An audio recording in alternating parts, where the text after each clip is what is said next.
Welcome, welcome, welcome. You're tuned in to the crew.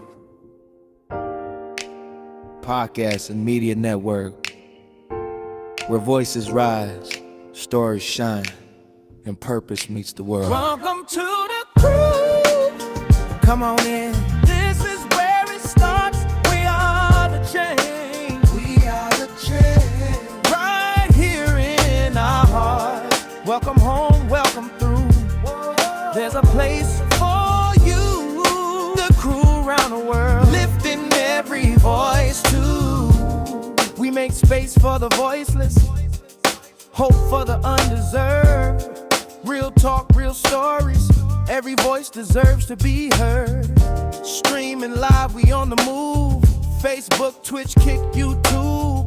From the mic to the nations, we build transformation. Change begins with us. Faith, purpose, power, trust. Seen around the world tonight. That crew shining bright. Come on in. This is where it starts. We are the change. We are the change. Right here in our hearts. Welcome home, welcome through. There's a place for you.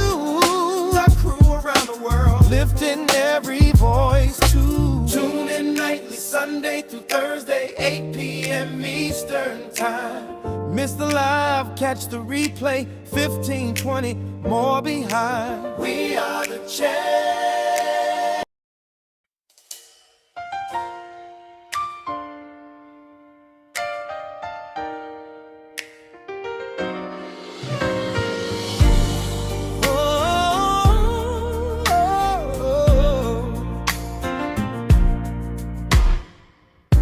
There's a story in the silence, a cry in the night. There's a voice that needs a platform. There's a fight for what's right. Shanette W. Johnson on the mic, speaking truth today. For the hurting and the healing, she makes a way. Justice in the room, healing in the line, purpose in the pain. Every word aligned, breaking every silence, calling every name. When she said, let's talk about it, nothing stays the same. Let's talk about it, Bring it to light, Shanette W. Johnson, speaking truth tonight. for the voiceless, For the voiceless, for the unheard. let's talk about it. Let the The healing healing be heard. be heard. Let the healing be heard. Oh, yes, yes. Healing be heard. First and third Mondays, come sit for a while. Stories of courage, hope in every mile. Wrongful convictions, systems that divide. She stands with the people, walking by their side. From trauma to triumph, from silence to sound, she makes room for change where the truth is found. Justice in the room, healing in the line, purpose in the pain. Every word alive. Johnson in Big Pregnant, Bring it to light, Shanette W. Johnson, speaking truth tonight. for the For voiceless, the voiceless, for the unheard. let's talk about it. Let the healing Let the healing be heard. be heard. Let the healing be heard. Let the healing The healing be heard. advocacy meets action. Truth meets grace. Every wounded heart It's a safer place. The people have a pulse, and the future's in view.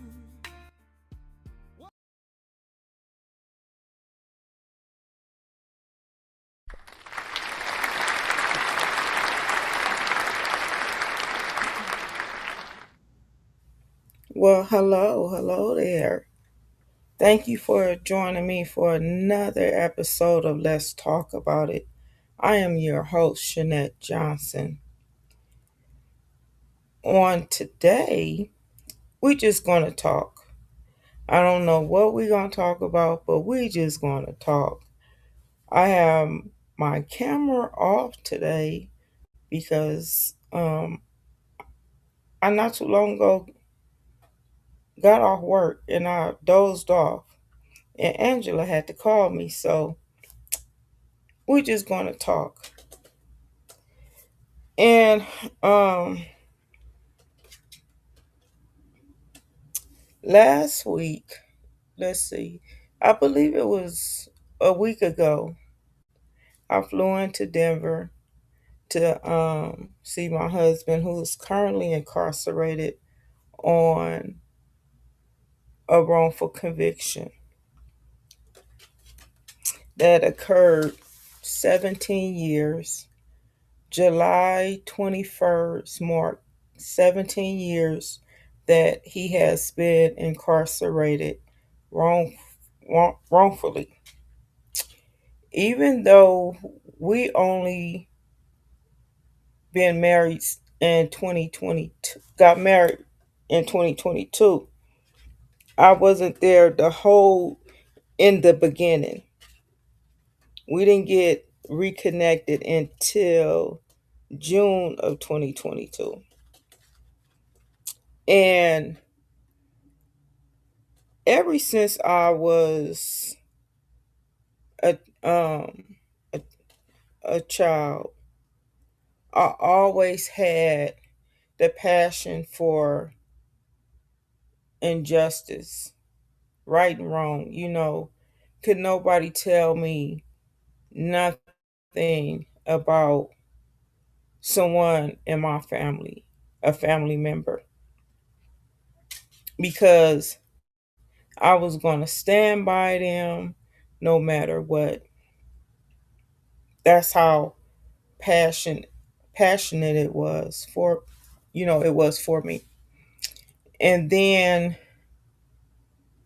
I graduated in 89 and I went to college. And my major was criminal justice. That always been a part of my life. Even though I didn't finish criminal justice, finish my course because, life happens. And I became a commercial driver. So fast forwarded until 2021 when I resigned from my job to care for my son. I worked for Metro, and I resigned from Metro to care for my son as he had congested heart failure. I was able to spend a year and some months with him. I didn't know that he was going to transition in 2023.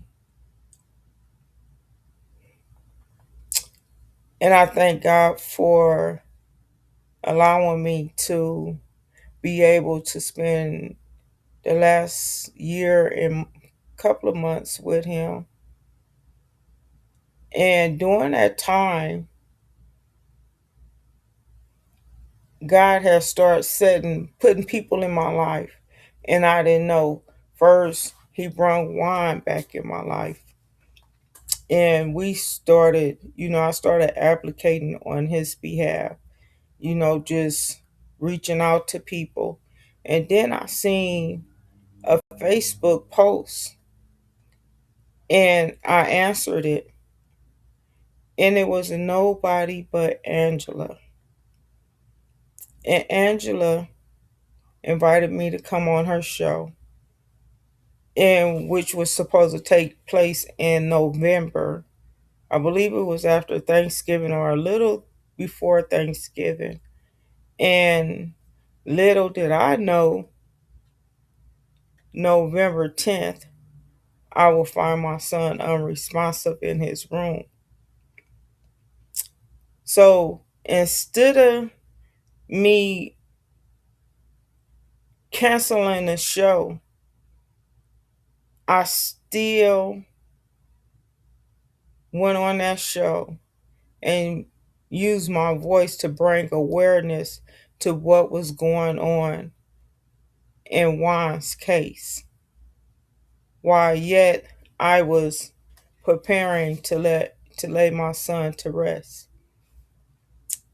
After I laid my son to rest, Angela posted, I seen another post from Angela looking for someone to fill some a slot for podcasting, and I talked it over to Juan, talked it over with Juan, and I said, we need to get your information out there. We need to get your case out there, bring awareness to it. And we talked about it, and we, I was going back and forth. Am I ready?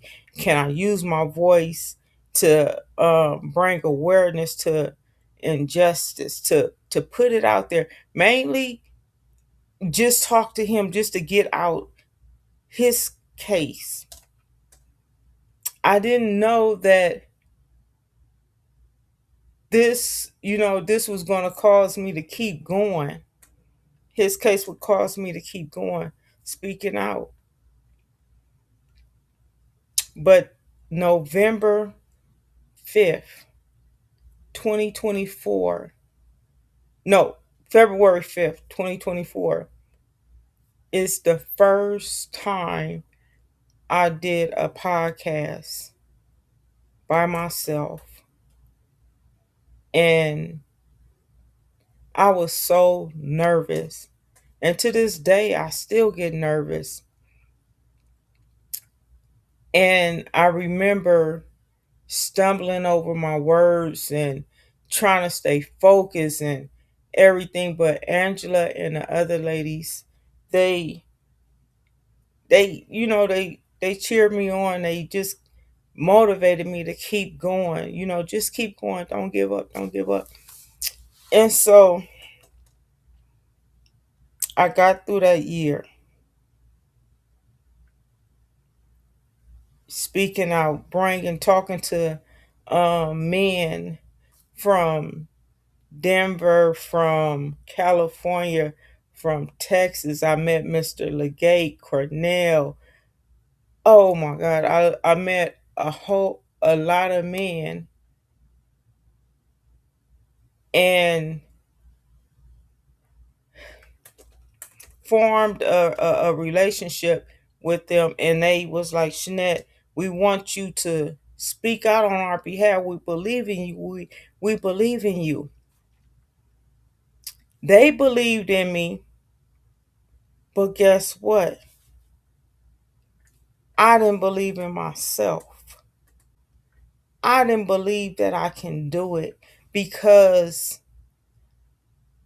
I was stumbling over my words. I knew I can do it, but it was just something that was inside of me that I was scared of. And that was failure. I I was afraid of failing, that I couldn't get their messages out there. I couldn't be the voice that they wanted me to be. And then I started letting a lot of stuff consume me, and I was going to walk away because I wanted to have a powerful voice. I wanted my voice to be heard. I wanted their stories to live in people's minds when people go to sleep or when they thinking about the wrongful conviction about these men, Mr. Legate, um, Earl Bryant, Juan Johnson, Glenn Kemp. The the list goes on. When they think about them, their names, just sit there and just ponder on you sitting in jail wrongfully because somebody said something that you did and you didn't. You miss birthdays, you miss birthdays, holidays, your parents passed away, your aunties passed away, uncles, children's passing away, and you fighting for your life. And they depended on me. They had so much confidence in me to get their messages out. And they still do. They call me and they be like, "Come on, sis, you got to speak for us." Nobody else is going to speak for us. I was talking to Angela yesterday, and when she talks, she has this powerful voice. And she make you think. And I had to think. I had to sit there and I had to think. I had to reevaluate it. Like, what do I really want? What do I really want to do with Let's Talk About It? Do I want to be the voice? Do I want to fight? Do I want to keep going? Or what? And my answer is yes. I do want to keep going. I want to be that voice for the men and women that are currently incarcerated in prison wrongfully. I want their truth to be told.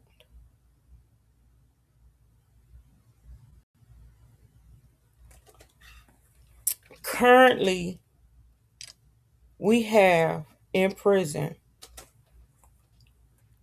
I'm going to give you the exact number.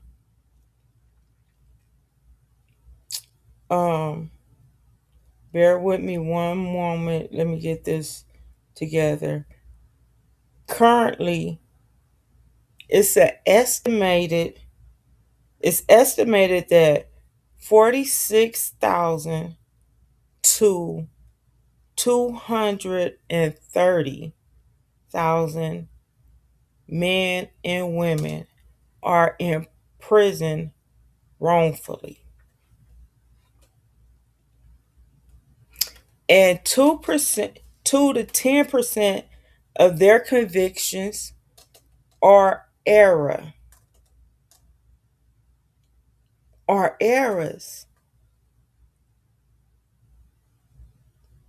And you are errors that people make. Some are in prison for identity. People say, "Oh yeah, that was that person." But 35 or 40 years down the line, it comes back, it wasn't that person.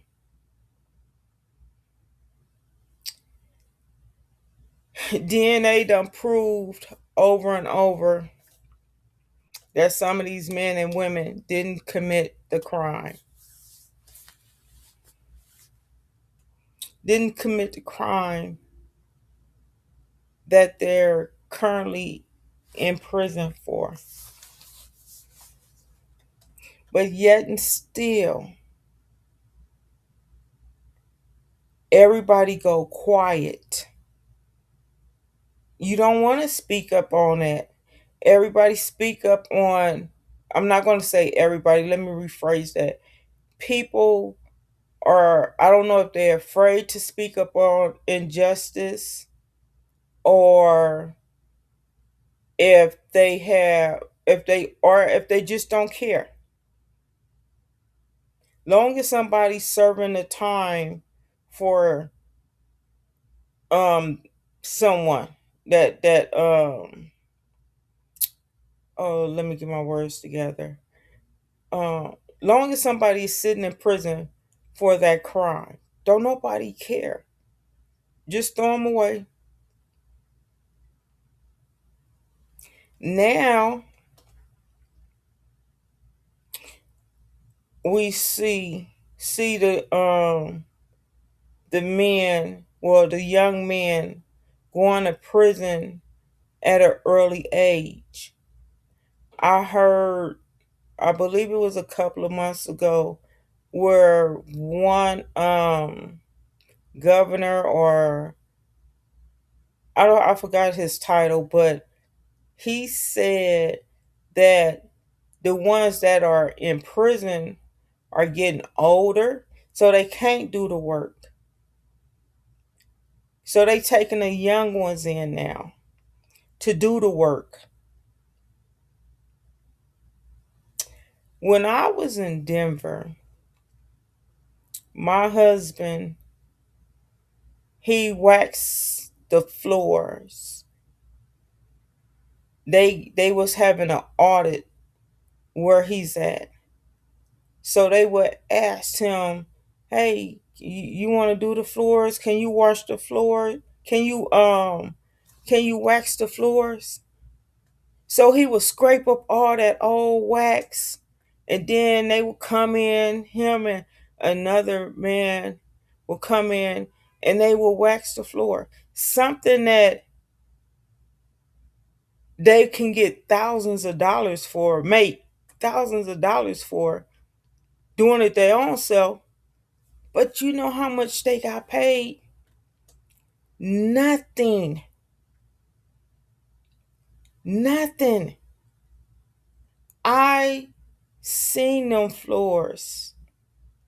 The floors look like they paid somebody to come in there and do it.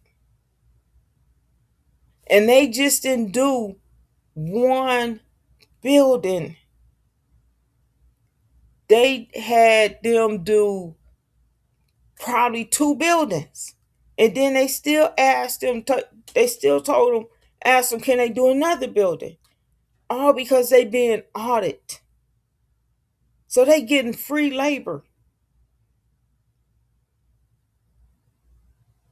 Free labor. You got men in there that's sick and they don't care. I had it's a man that's in there with my husband, a spider bit. And the first time it set up infection. So they took him to a hospital. We understand protocol and everything that, for the safety. They can't tell the family what exact hospital they in. But they don't call the family either to let them know that they loved one is in a hospital and that they fighting for their life. Or they had to have surgery. Because he had to have surgery, and when he came back, he had a vacuum on his leg. They said his, the hole was big from where they went down in there, and they actually dug too deep into his leg. He was there. I think he was back for like a week. Then he got sick again. And they took him out. And his sister didn't know that he was in a hospital until they called me and told me to get in contact with his sister to let the family know that he's in the hospital. Come to find out, they was thinking that the infection came back in the leg that the spider bit him in, but it didn't. It came, he had an infection in the other leg. And that one almost took him out.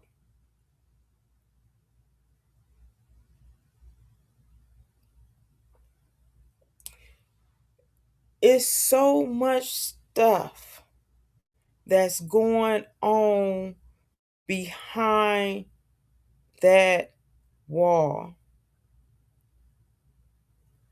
And I'm advocating, I'm talking to the ones that have loved ones that's currently incarcerated. Check on your family. Check on them. Let them know that, you there. Some of the states have free calls. Colorado just they calls is free now. California calls being free. They on the tablets. You can just write. You can send them a message on the tablet. Just, hey, I'm thinking about you. Hey, we want to know if you still good or what. Check on them. That's all we have to do. Check on your loved ones. You don't know about their mental condition that's going about their mental. A lot of people say, yeah, they put themselves in there. Some of them did, some of them didn't.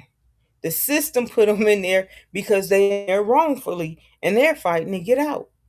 They have to fight to get out compared to someone that did the crime. They get dates and they come home and they go out and they reoffend and go right back in. But you have men and women that's fighting to come home. That's just give me that one chance and I will show you. Some of them are getting a chance after 20 and 30 years. Tomorrow, Rory Atkins is finally getting released. And he been gone for, I believe they said 35 to 40 years. 35 to 40 years taken out of his life.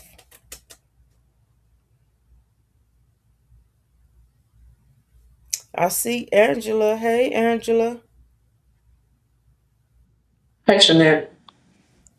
So I was just looking at some stuff while you were talking, and I looked up black males under 30 in prison, and it just it just it's just mind boggling.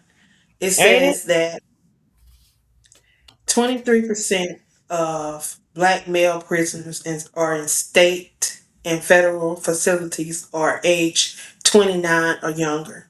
It said based on recent overall prison population, this represents roughly 80 to 90,000 individuals.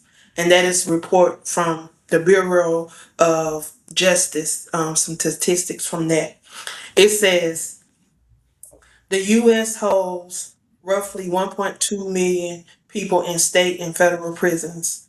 Black inmates make up 32 to 37% of total prison population. It says that wrongful conviction,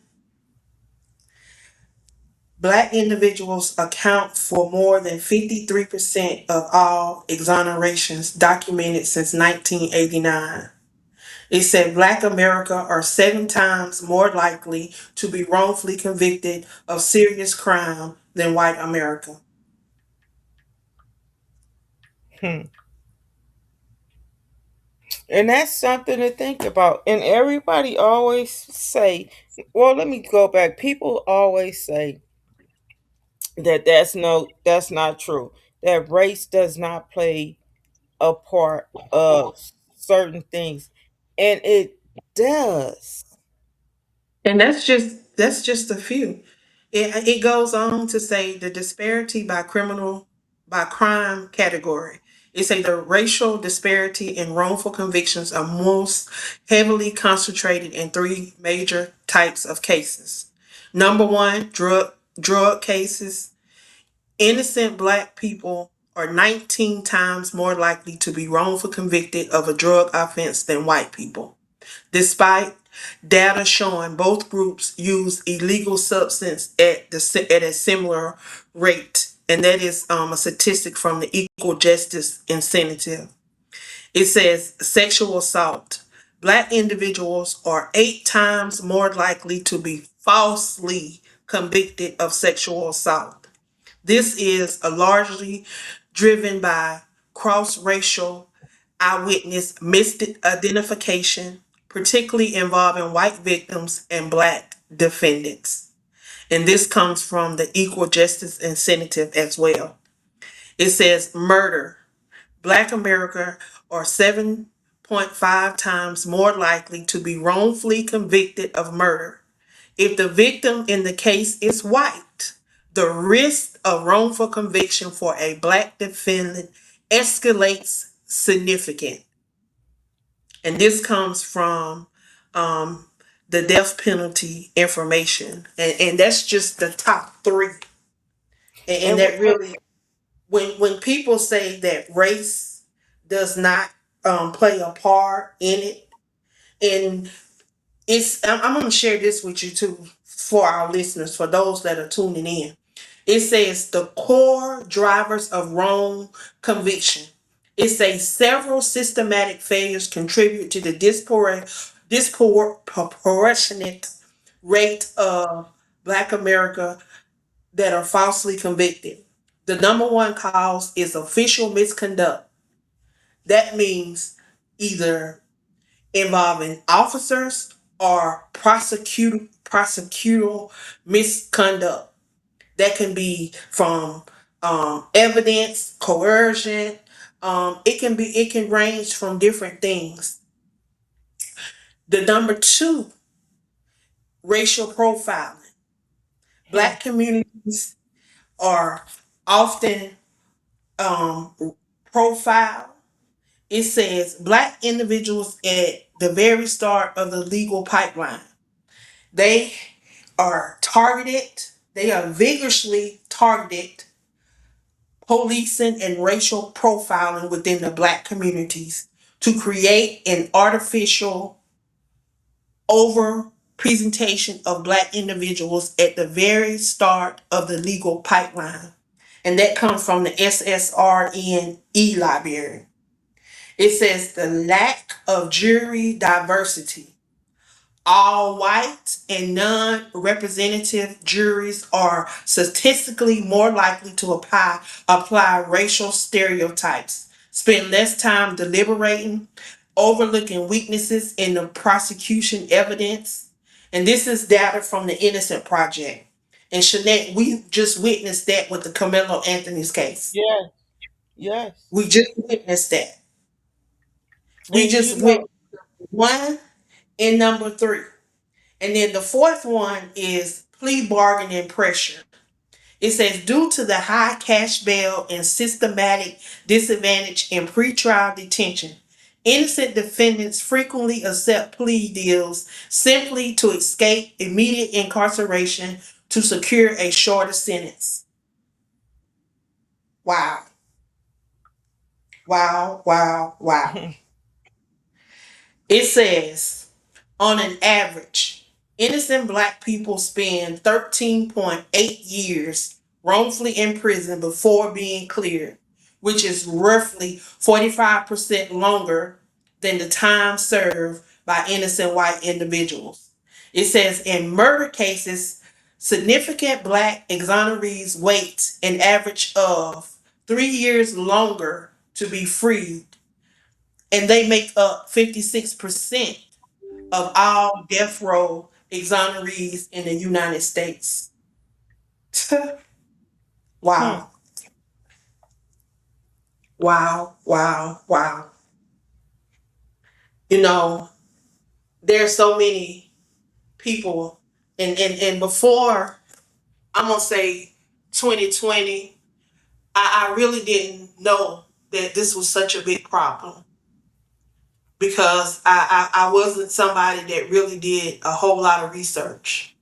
And I Right. was one of the people, if it wasn't affecting my family, then I wouldn't diving into it. But when I began to see that there were so many people, just hearing these people's story, like my heart aches. I just don't see how people can lie. And then what we're seeing with the Nolan Wells case, it's just Hmm. like people have no sense of, they have no values, they have no morals, they have no nothing. People are willing to do anything to save themselves and not be concerned about anyone else. And we see it play out so often. And these white people will rally around each other with a lie. We saw it in the Carmelo Anthony case. We seen it play out in the Nolan Wells case. And we see it happen in so many other cases surrounding our black kids. And you know It, what? And I our also, are the since you brung that up, um, I want to, I be trying to wrap my mind around how can another black person condemn Carmelo? How can you say, well, if he didn't bring that to the track meet, or if he would have just walked away? How many of you guys are out there? Be honest with yourself. Is telling your kids to walk away. well, you see what happened when Cyrus walked away. We see what happened when there's a young lady on TikTok. She taught her son to walk away. Her son walked away and got murdered. When we walk away, things still happen. So when is enough gonna be enough, Shanette? Like anytime something happened to our kids, it's always a problem. And we're always in the wrong. No matter what it looked like. I mean, the evidence is there. We know that something happened to Nolan on that island. We know that he didn't unalive himself. Right.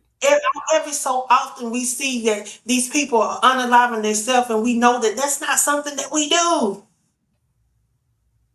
But they're so Mm-mm. quick to say that it's self-inflicted, or they so quick to say that it was an accidental drowning, or they're so quick to say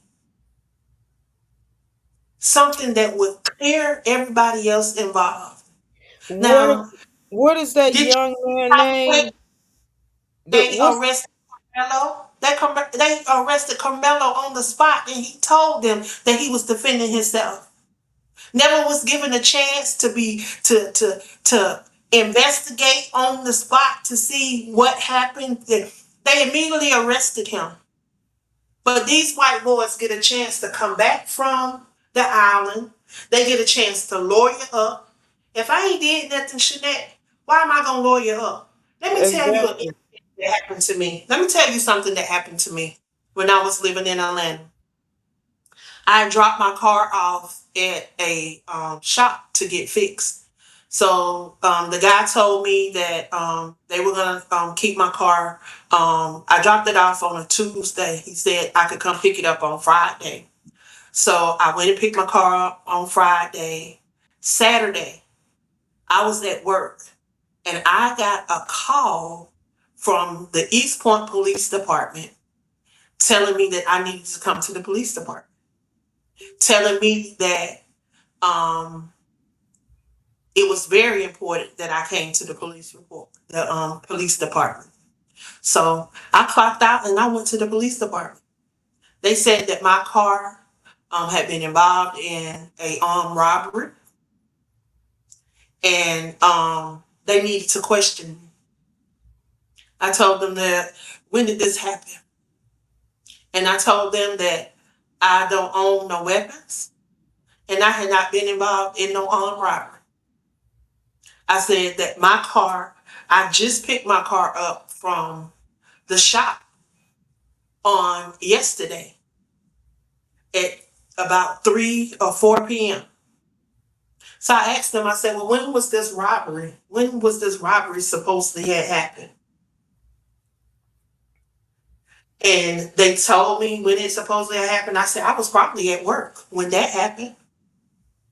And I can prove that I was at work. And I asked them, I said, well, are y'all arresting me?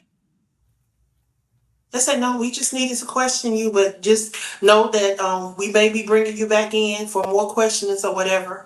I never heard from the people again, Shanette, because I knew I had not been, I knew that I had not done anything. I went right back to work and I kept on going with my life because I knew I hadn't done anything. I Right. was a college student. I'm playing basketball. What do I look like robbing somebody? I'm in college at Morris Brown on the basketball team. What do I look like robbing somebody? Come on now. I told them, y'all better do y'all research. Yeah. They just trying they just trying to get a conviction. You know, is you mentioned Noel. What's the young man that they said wrapped he wrapped himself up in a mat, or he fell in the mat, Kendrick and Jackson. Kendrick his mother Johnson. haven't got no Kendrick Johnson from Valdosta, Georgia. Yeah. Impossible. And then the suspect, one of the suspects, he's now went on and committed another crime. They always gonna offend again. But see, these white tea people, all they want to do is pat their kids on the back and white privilege. But see, what is happening is, one of these kids is a football, supposedly football celebrity, supposedly going to be drafted to the NFL, and they don't want to mess up his career. That's what that is all about. But but he shouldn't have been there. He shouldn't have if put he his was hand on no. if he was a black man, they wouldn't care if he played basketball, did anything. His tail would be locked right on up. You see what happened to that young guy that was where he was from? I forget the young guy's name, but they lied on him, and they said that he was had been involved in an accident, and that something had Oh happened, and that they yeah, was going to arrest him, and he committed suicide. And then right after he committed suicide, they said that he didn't do it. yeah. We got That's look at what's gonna, Emmett. Look at that's Emmett what's Till. gonna ruin, yeah, ruin his football career. But that's what they do. They don't care about us. But when it comes to them, you better believe they're gonna rally around everybody in that state. Mississippi, I was looking at the statistics as well. Mississippi is one of the states that's on this thing. That matter of fact, they are number one. They are number one in wrongful convictions, and they are number one in black men under 29, age 29 and under. They are number one. Hmm. And see, we not even gonna talk about a lot of the stuff that has been happening in that state concerning our people. What about that Concerning little? What was that little boy that was in foster care that was drowned and stabbed like what 3 weeks ago? Yeah, that was in McCormick, South Carolina. That happened on July 20th. And he had not been in that house for 12 hours. And that happened. Some people need to be held accountable, and they need to get justice for that baby. He was only 13 years old. Hadn't even hadn't even began to live no type of life. But you see that that's not all over the news media. That they only put out what they want us to know, and they hide Yeah. everything else. Now we all know that if it was a white person, that it'll be all over the media. Anytime we are the perpetrator, they're gonna put it out. But anytime Won't we be are the blasted all victim, over the news. when we're the victim, they're not gonna put it out. No, They're not gonna put it out. They gonna try to suppress it, and they gonna try to put out these narratives because if I knew I didn't do nothing, why would I lawyer up? Why would I need a lawyer? If you are innocent, the truth is gonna stand. You don't need yeah, no lawyer for the truth to stand. It's too many holes in these stories. But these white people can sit on these panels on TikTok and they can say what they want to say. And they always, the first thing they want to say is it ain't about race, but we all know what it is. And all right. these people want to holler they're not racist. And then we got these coons. We got these black men that's married to these white women. We got these black women that like white men, and they want to act like this is not happening. This is not real. That there's no such thing as white privilege, and that we are racist. No, we can't be racist because we have never oppressed nobody. We've never oppressed nobody. So where does that come in? That's just that's a figment of their imagination. But I know, you got to go get you some rest. But before we go, I want you to pray for the Kendrick. His brother passed on yesterday, and his mom is sick. So we want to keep them lifted. That's why I'm stressing to individuals out there to join this anthology. They are not forgotten because there's so many people that are behind prison walls that sometimes feel forgotten because they're Yes. losing loved ones and they feel like no one is there for them. Oftentimes I get so many messages, I get so many calls, and yesterday it hurt my heart to hear LaKendrick, and he said he giving up on God. I told him don't give up on God. I said don't give up on God. I said because God ain't giving up on you. So I talked to Exactly. him, I prayed with him, and I was telling him, I said, you don't know what God is protecting you from on the outside. And I said, you don't know why he brought your brother home. Because God don't make no mistakes. And he will bring you home before he allow you to go through some stuff. And people don't understand that. People don't understand that because a lot of people can't handle some of the things that's getting ready to happen on this earth. Mm-mm. So when he feel like he need to bring you home to protect you, that's what he gonna do because he don't make mistakes. He don't make mistakes. But I want to encourage the listeners that are out there that may have a word of encouragement, that just may have something positive that they would like to share with someone behind prison walls, to join this anthology, to allow your voice to speak, whether it's a poem, whether it's a quote, whether it's a short message, a story, whatever it is that can encourage somebody. Because you never know what the next person is in need of and what can help that next person um, to gather some hope and to stay on this journey and to not give up and to let them know that they are not forgotten.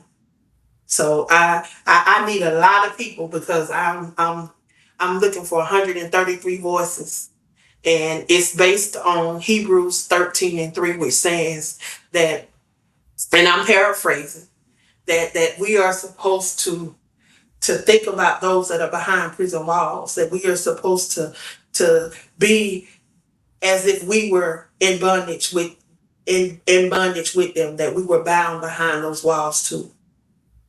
So I encourage those that are out there. There is a $13.33 fee to be a part of this anthology. Some of us waste that on coffee. Some of us waste that on snacks every day. And those that do other stuff, we waste more than that. So I encourage you to put down some of those habits and allow those extra funds to empower somebody that's behind those prison walls, because you don't know that it may save a life. So that's all I want to say. Shanette, I'm gonna let you go ahead and finish up. And again, I thank you for pressing. I know it's a struggle sometimes for you, but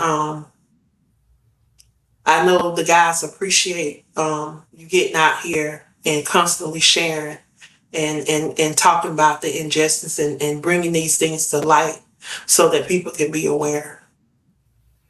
Yeah, and that was my main focus, because sometimes I just feel like that I'm not being heard. What am I doing? What am I not doing to get their messages out there? you know. But when I talk to them, hey sis, you doing good. Just keep doing it. Just keep putting our message out there. Just keep putting it out there. Somebody finally gonna listen. Somebody finally gonna get a hold of it. And you know, but I tell you, what made me took me back was Carmelo Anthony. That took me back. That took me down. But now I have to say, okay, you know what? We have I have to just come back. Like, no, this is not gonna stand. We got to continuously fight for what's right. We got to save our young men. We have to keep our young people out of these prisons. We have to keep them out. We have to find a solution. We need to come together as one to find a solution how to save our babies from prison. We have to. If we don't, we're going to lose them. And they not playing fair. They are handing down big time to our kids, to our babies. They stretching them out. And they using them to maintain the prisons, the yard, the just using them. And they not getting paid for it. And these men and women are some of them are wrongfully convicted.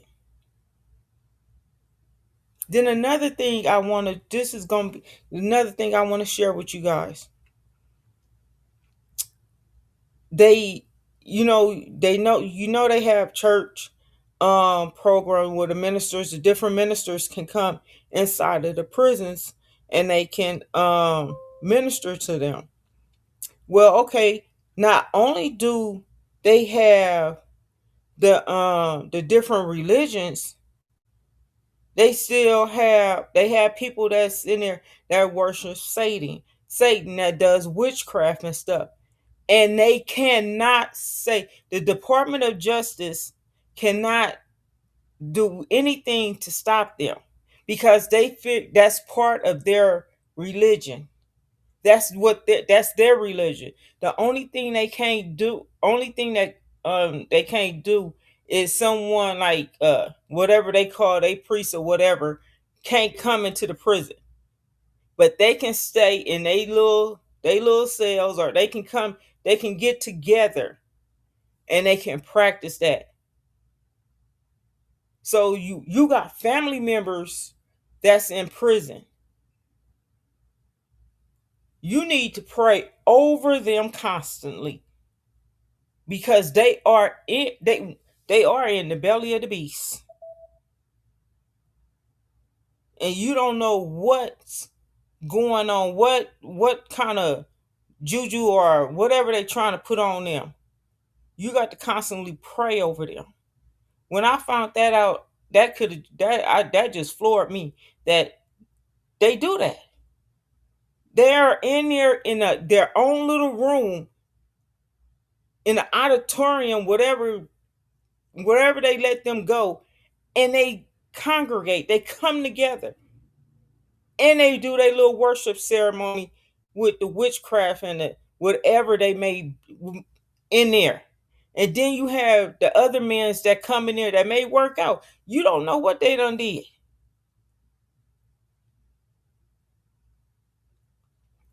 So I just wanted to say that. But I see my laptop is going down. I forgot to charge it up. But I just want to say, you guys, please, please check on the men, your loved ones that's currently incarcerated. Keep them lifted up in prayer. Send them a letter. Let them know that you guys are thinking of them. You can reach out to me. You can reach out to Angela pertaining the anthology that Angela have. Remember, we want as many people to come and join us in sending some positive thoughts, encouraging words to them inside of this anthology. And for only $13.33, a small investment, and your words can be heard all over the world. You have a man or a woman that's depending to hear your testimony. Your testimony. Remember, you can catch me on the first and third Monday of every month. I'm going to make my commitment now that nothing is going to stop me from coming on here and getting their stories out. I'm going to fight with them. I'm going to stand with them. Even when my voice gets shaky. I love you guys. You guys stay blessed, stay safe, and stay prayed up. Until next time, be blessed.